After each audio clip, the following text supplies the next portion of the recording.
Welcome back, everybody. Welcome back to the canyon. Pardon me. And let's get right into it. This is the chassis thing. We're gonna do the chassis, and thump. There are some issues that occurred to me, which is I have a particular methodology. I have done this many, many times for many, many years. I still don't get it right sometimes because I tend to go a little... So, what we're going to do is we're basically... what I'm going to try to do is I'm going to take you along for the journey as I build this chassis. But I'm not going to tell you how to build this chassis. I'm going to do my best to give you instruction on how to build a chassis. Right? Flat plate chassis. So we will start off by discussing what you need at the bare minimum. As I said, you're going to need aluminum plate, 60, 61, 50, 52, 70, 75. It doesn't matter. Whatever you can get in the scrap bin at your local metal supply. This is, I want to say this is 50-52, which makes it a little more difficult to work with. 60-61 is our good old friend, the silver butter. It's probably your best option. It's going to be the cheapest. You're going to want something around the 3mm. This is 1/8 inch because this is America and all this stuff is still sold by Freedom Units. So 1/8 inch, aka 3.125 millimeters. You're going to need that. Now, you don't necessarily need that. Starting off, I say start with aluminum. You can also use G10 FR4, aka Garolite, or you can go all the way to carbon fiber. But if this is your first time doing this and you're watching this as a how-to, definitely start with aluminum. So you need aluminum. You're going to need something to measure with. You are going to at least need a straight edge, a metal straight edge. We will go, once I lay out what you need at the bare minimum, we will discuss how to do it better. I like to work in pencil if we're dealing with the bare minimums because it doesn't wash off. If you use Sharpie or any sort of ink pen, when it gets any kind of solvent on it, it's just gone. Pencil will kind of stay, and when you sharpen pencil down, you can get a nice fine line. You are going to need something to cut it with. The minimum of that, I would say, is a jigsaw. So, I can't think... I mean, I guess you could do it by hand. Just don't. You will hate the whole process. I consider a jigsaw to be the minimum.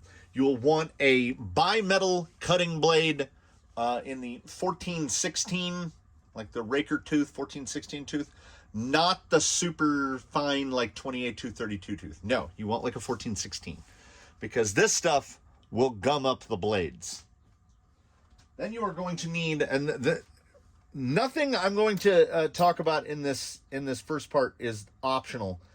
This is the minimum requirements. This is a 2.5 millimeter drill bit and a 3 millimeter drill bit. You will need them both. Accompanying those, a 3 millimeter tap. This is not optional, not if you're going to do it the way I do it. And honestly, I would say that's well, I mean, we'll use this guy as an example. You're gonna need a drill to drill the holes. Now,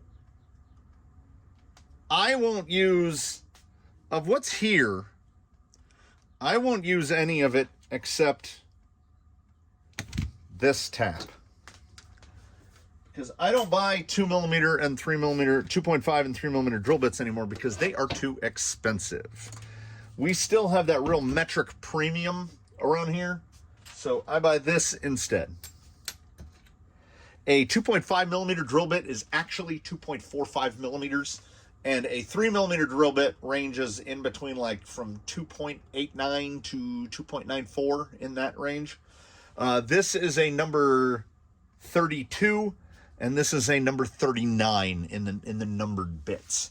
If you're buying numbered bits, you can get 10 bags on Amazon for the cost of 2 regular drill bits.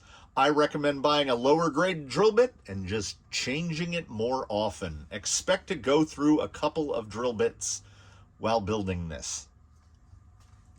That is, of course, a 2.5, and that is a 3mm drill bit. 32, 39, 32. Yeah, in numbered drill bits, the higher the number, the smaller the bit, in case you weren't aware.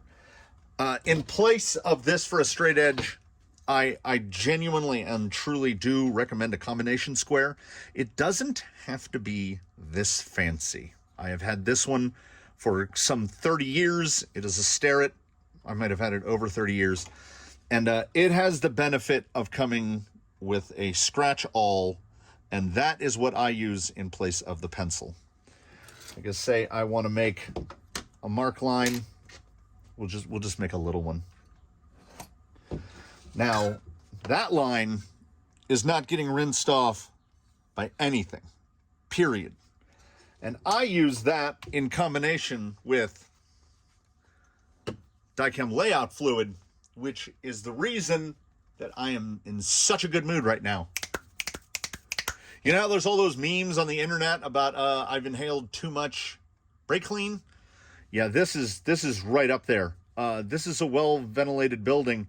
May cause drowsiness and or dizziness, may cause cancer. Since 1920, when they didn't have to follow any rules, I will lay the whole sheet out in Dychem blue. Whoa, very similar to this. And then from then forward, the scratch. I also tend to have a tape measure around because it's quicker. I feel like most people have a tape measure. Oh, man. I've had too much Dychem blue. Sitting right here was an item that I consider, I mean, you could call it optional, but I don't. This is an automatic center punch, for those not familiar. Let me grab a little piece of plastic here. Imagine there's a mark right here, you go. And it leaves that little guy. And then if you're using cheap drill bits, doesn't matter.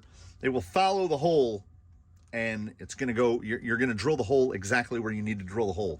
And we get into a lot of instances where we need to drill a hole exactly where we need to drill a hole. This is a Noga. This is a deburring tool. It should have more in the handle. Yeah, they're all rattling around in there. I've had this for some great long time. Is it necessary? No. Does it make things very nice? Yes. Do I recommend one? Yes. These are things that just makes the job easier. In place of the jigsaw, I have not cut out a chassis on a jigsaw in eternity.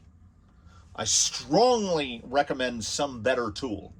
A Rockwell Blade Runner, I think they're on the Blade Runner 2 now, or a small bandsaw is truly your best bet, because a small bandsaw will allow you to work with a lot more fidelity. And then you're going to at least need a vise and some files, and preferably a vise and some files and some sort of combination sander, whether that be a disc sander, a belt sander, or a combination disc belt sander like what I use for all of these parts. The amount of tooling that is required to make this easily, I can build these from start to finish in around 3 hours, including all the layout, fabrication, to where I'm bolting it together. Now, I've had some time. Expect to spend a decent amount more time than I would. And I'm going to have to spend a decent amount more time this time because I'm going to have to stop a lot more to offer some helpful assistance. So the amount of stuff required isn't ridiculous, right? Hopefully I should have a list of, like, this is from Harbor Freight, and it's the only place I've ever gotten them. I'll see if they have one on Amazon. I mean, it's been used so much that where it says Taiwan is almost actually worn out of the brass. They're super simple. This one is so tight. I was going to take it apart. There's a ball bearing and a spring inside, and that's it. And it like goes over a cam, and then it just goes pa-pow. And it's one of my favorite tools in the world. And for some reason, when people see it for the first time, they're like, what is that? And it's an automatic center punch. There are the punches that are hard and steel, and you hit them with a hammer. We're not about hitting stuff with a hammer. Let's just not. So in between then and now, and then was when we went through what's required to get this mounted and started writing some numbers down, 16.5, 16 and 5/16. I took the other sheet. I gave myself a real head high from the Dicam Blue. Even though fans are on, the door is open, the doors are open, doesn't matter. I'm still in, I guess, what you would count as an enclosed space. What I did, and you can do this as well, I basically rough lined this up on the side of the body to where the top of the sheet was up at the hood. So there's no way I would be making this taller than that. There's no reason to have a shock tower come higher than the hood. So when you're dealing with a piece like 4.5 inch is probably too much, but it's a lot easier to show what you guys need to see. And then I use the bumper mount, and I do it the laziest way known to man. I basically line it, come on. I line it up with the edge of the plate, and then there it is. I just center punch the holes. I drill them with my number 39, and then do they line up? The camera won't tell. I mean, they do. Oh yeah, you can actually see all the way through. You can see my finger back there. So those line up, and then I lined up the front, and that's the 5mm hole for this, which only applies to me.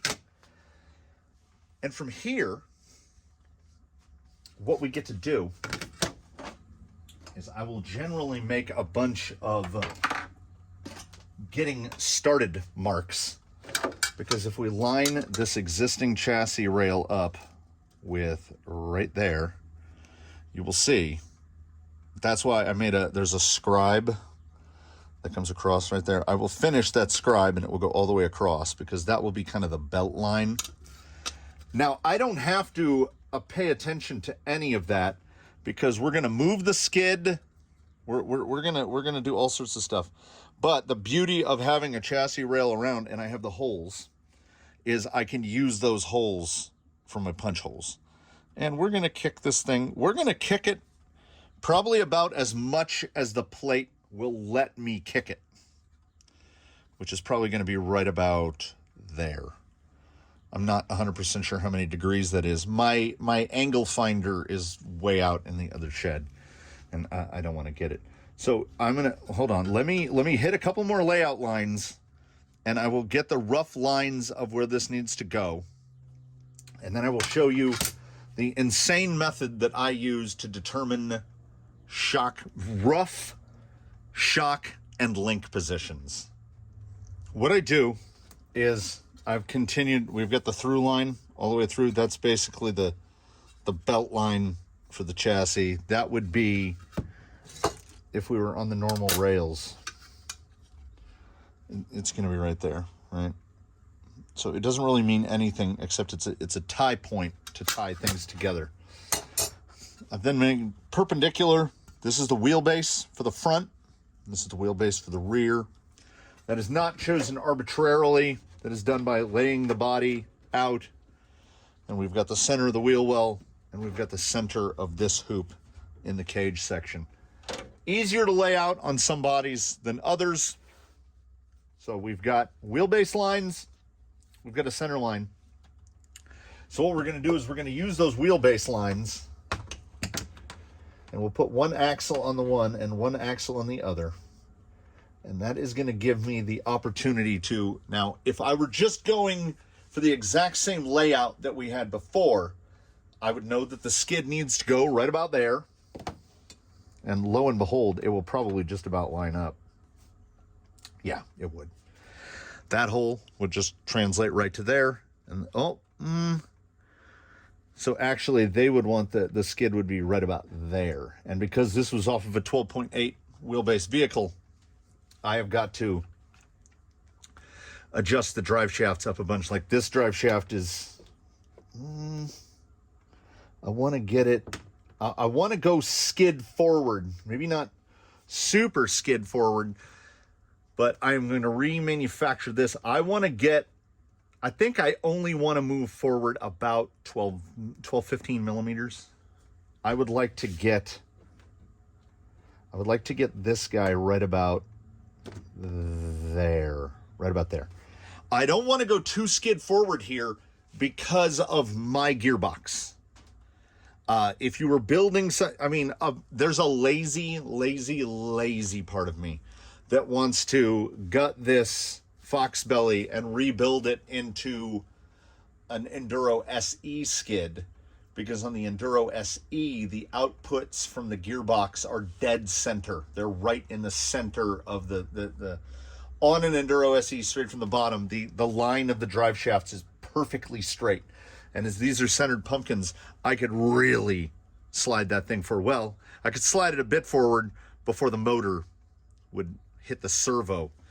So we are sticking with the Fox belly on it. We have to stay with the Ghost Rover here. I will mess about with the drive shaft pieces until I can build myself a front drive shaft that will fit that. And I think on this is the slightly longer than that one. I think one piece changed in the rear, and then that will be fine. I'm gonna have to dig through the bin to get this front drive shaft down enough, because I like to mock up the drive shafts to the axles before any holes are drilled or any cuts are made, because I want to make sure that like the rear drive shaft angle looks fine. That front drive shaft angle is going to be a little aggressive, so I want to make sure that it fits, and like I should be able to do this and it would turn and not. So I'm going to do that front drive shaft, and then we'll see about skid angle. This is reasonably well mocked up. I have assembled a front drive shaft using some Samex replacement bits for axial, and then I had to turn one down on the lathe to get it down to the right length.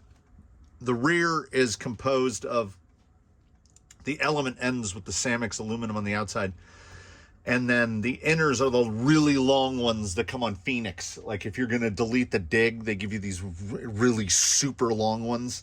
So this guy is about, the rear drive shaft is about double the length of the front drive shaft. And honestly, I don't want, let's see if I can pick this up without everything sliding away.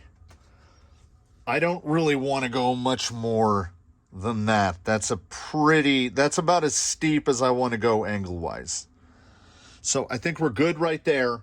And I had mentioned I basically just wanted to go forward one more hole. It's pretty much perfectly lined up right there. Now, that front drive shaft will be helped out a little bit because when I kick the skid, it's going to angle the front down.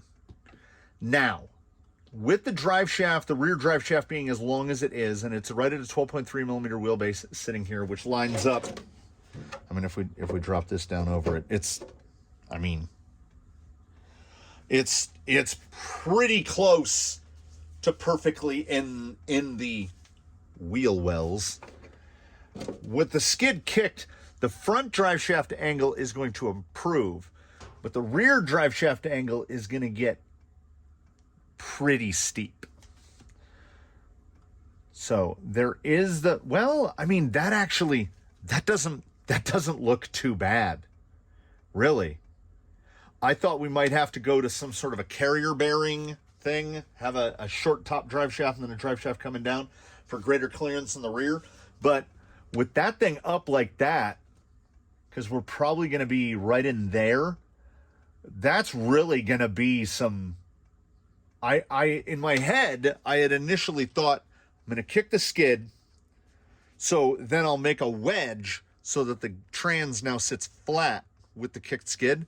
But now, looking at it, I think the kicked skid is going to help with the super short front and the super long rear, because that doesn't look bad at all. I'm on board with that. So now I pinned all this together so that it's a little easier to move.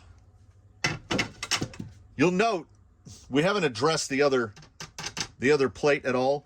We don't for a little while. We do all the layout on one piece, and then once I get, that's why also why I drill everything 2.5 is because I usually just tape the two sheets together, drill straight through. Like I'll have holes here, and I'll usually do a skid hole, and I'll do another hole up here in the front, and then maybe just another random hole up here. I would drill them through, tap them through, and then screw the two sheets together. We'll get to that. That's how I cheat my way to symmetry. I cut both plates at the same time. So I realized I moved this when I shouldn't have moved it yet. I'm going to get that skid angle, and I'm going to get the two holes for the skid plate marked. I am most likely going to fabricate my own fillers on the side. If this is your first time, again, I don't recommend an angled skid.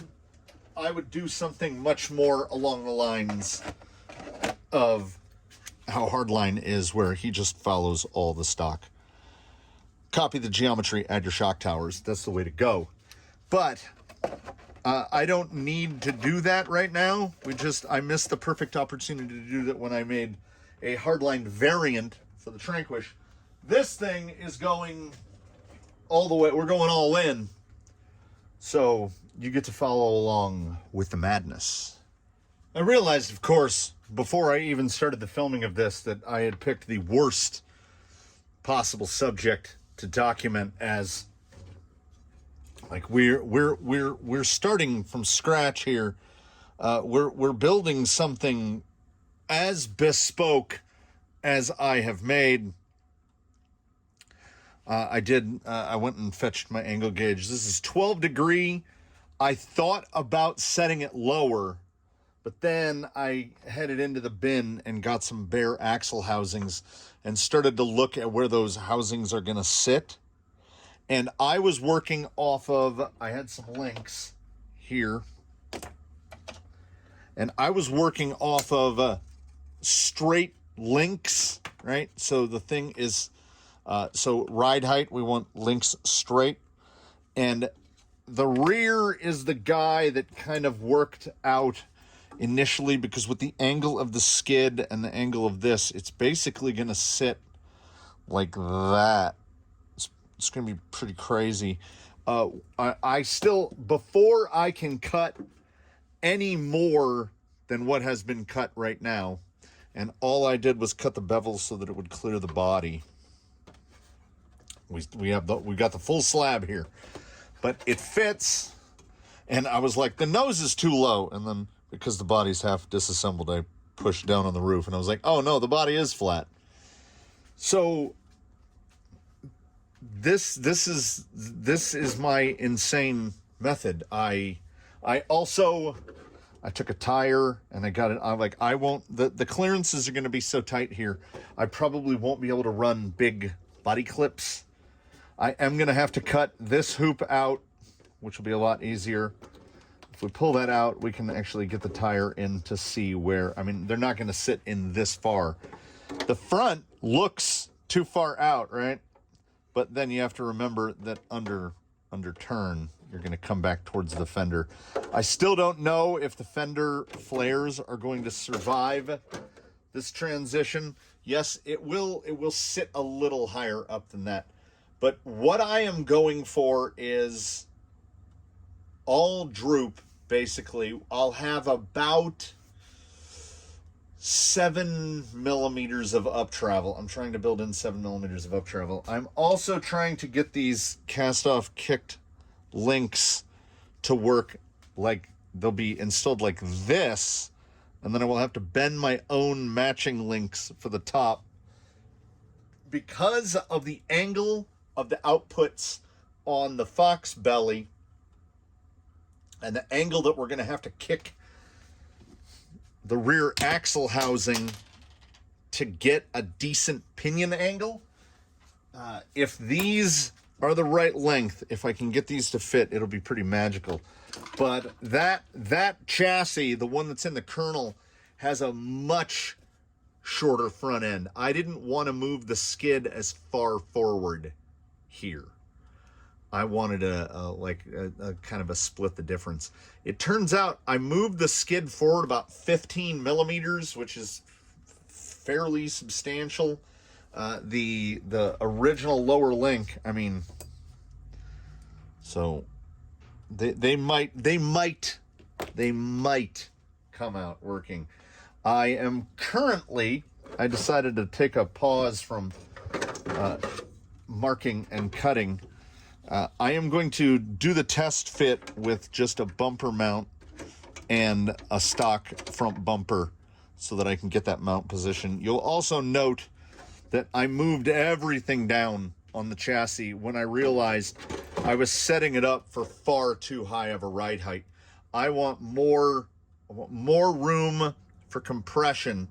So, like I say, the rear axle should at ride height sit about right there, just about even with the body. So it will sit pretty much like that. The up travel is only going to be about that much.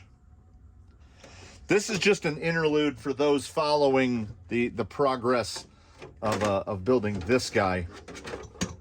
We haven't gotten to any of the parts of chassis fabrication. Like I say, typically I use a lot of the hole spacing. Like if any of those spacers and stuff are going to go in, I'm still going to have to use some of these spacers for the hole spacings. But none of the links are going to work once I decided to kick the skid and move it forward, to go skid forward and go to 12 degrees. But I think the Fox belly will benefit from it because it has kind of extreme drive shaft angles. I am not quite yet ready to start cutting up clearances for axles. I want to get the front. I want to make sure the front is clearanced. I want to get the holes drilled for this. These are just 2.5 millimeters that I stick into the holes, and it holds it in place well enough that it doesn't fall apart when I'm trying to set things. And then I'm going to use 1.5 aluminum angle to build the sides so that it will have the holes, the alignment holes, to put those in. That is really what will solidify this, is having those mounts. Although, do I have some Phoenix sides? I think I might have Phoenix sides. I'm going to dig the bins, and if I have them, I will see how they line up, because you see, I haven't cut anything yet. So if it's a matter of mounting the stock sides and see how those look, that would be even better. That'd be even better. This is why I pause to record a couple minutes, because then the idea pops into my head. Got to get those 2 holes drilled at least. Got to see if sides, how far off can I shim them? How much? I have no idea where the front shock towers are going to go yet. What I will do is, once I am fairly confident the placement positions for the axles, I will rough cut the bottom chassis lines so that I can clear the axles. Then the axles I'll set this roughly in place, and I can start to get the angle of where the shock towers are going to go. I had to cut this down a bit because, we're touching the hood at the front, and we're basically touching the inside of there right there. We've got a little bit of space, but when the body's all buttoned up, it basically sits down on top of it. So again, this is the way we operate here. Make it as bespoke as possible. This will be a 1 of 1. It is an Element Phoenix bodied Element with a kick forward Fox belly. 1 of 1. That's how we roll. I'm going to drill a couple more holes. I'm going to see if I can use stock pieces, all that much better. But we'll keep moving. The temptation to do what I call woodworkering it is ever present, and I narrowly managed to fight that off because the front bumper mount could have gone up ever so slightly, but mounting it directly, I just transferred the line straight across. By mounting it on the same line, it drops the bumper down a little bit and will allow me to hinge the body up, you know, to get the battery in and out and whatnot. Although we do battery on servo, or we have, I don't know if we're going to stick with that because, yes, dug through the bins, located the Phoenix sides, which have a little, I don't know if I'm going to have to grind that flat. You see it has a very gentle taper to it. So I'm going to leave it as it is. We're not ready to cut chassis sides yet, but they will indeed fit. You can see, I mean, they're off by, the edges are touching. But I don't know how much this is going to bow. It's probably not going to bow a whole lot because, where did they go? Oh, they're all bolted in.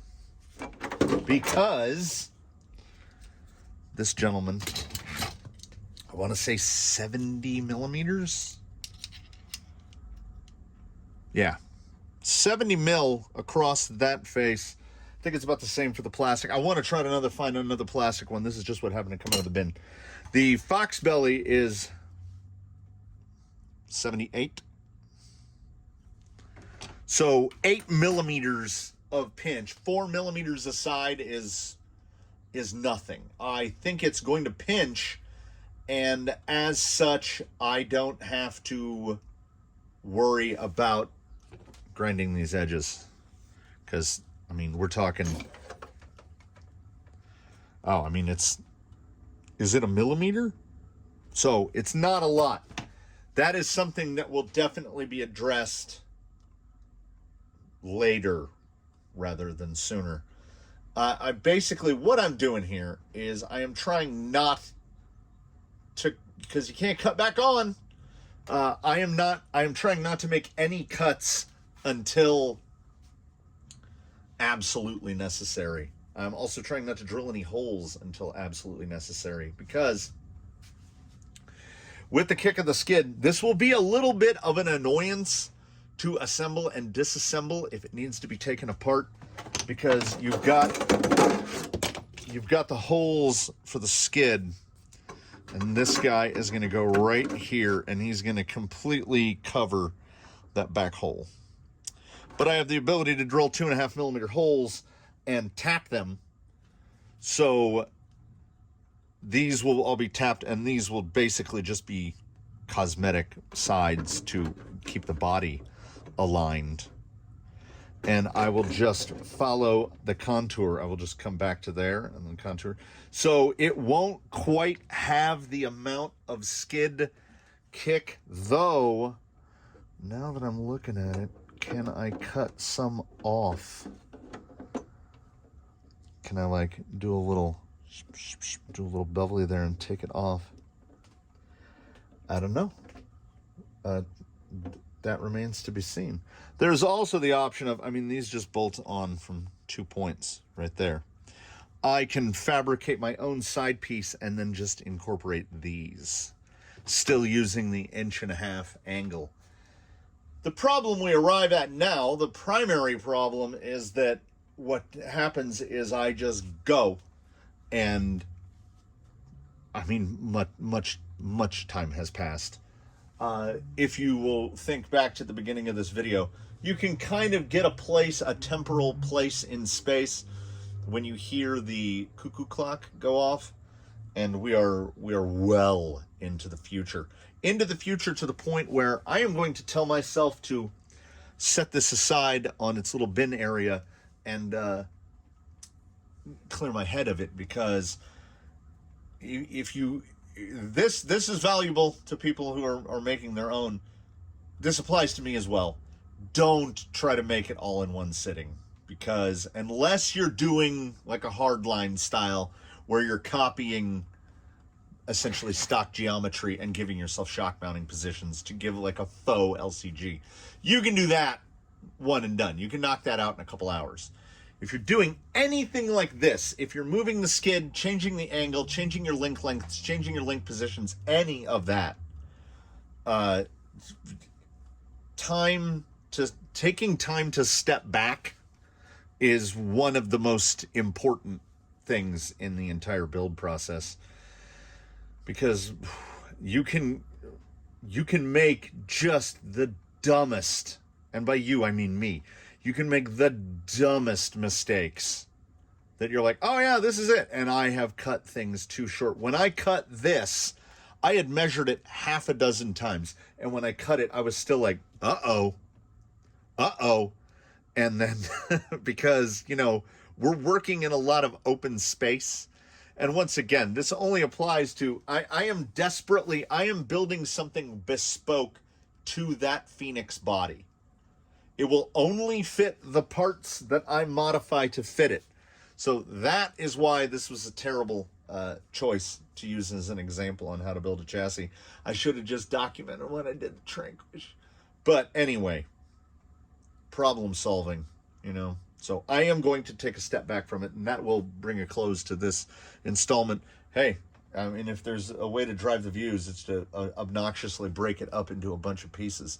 So I hope I didn't ramble too much. I don't remember anything of what I said, because this took place, like I said, over the course of most of a day. I go do something else. I work on this. I shot other videos in the midst of this, so that really doesn't help my continuity. And in the next one of these, there'll be more cutting, and we will start to get to where we're going to bolt the two plates together. And once the bottom clearances are cut, so the bottom line of the chassis, once that is cut out, it goes pretty quick. I am going to take a little bit of extra time. I'm going to spend some extra time on shock positions and link mounting positions, because I want to get the grids a little better. I should make myself a jig, but we're going to do it scribe and punch, and hopefully the punch won't, if I slow myself down, the punch won't walk on me, and I can get it a little cleaner. So thanks for watching, everybody. I am going to try not to get the installments of this butted too close together. We need to move slow, and we need to get it right. I mean, already I moved the hole down 16. I dropped the whole thing 16 millimeters. More coming. Other stuff in between. I've got some quick views coming up. I got some junk views coming up. I say that now, not even knowing when this episode will go up. Oy. Well, I always have quick views and junk views coming, right? My brain is, I'm still hours later. I kid you not, like 4 hours later, I'm still a little, I got to start using that stuff outside. Thanks again for watching, everybody. Please do comment below. Remind me what I forgot. Like if you like, subscribe if you haven't, do consider channel membership, etc., etc. Whew, I am like I'm a little sweaty.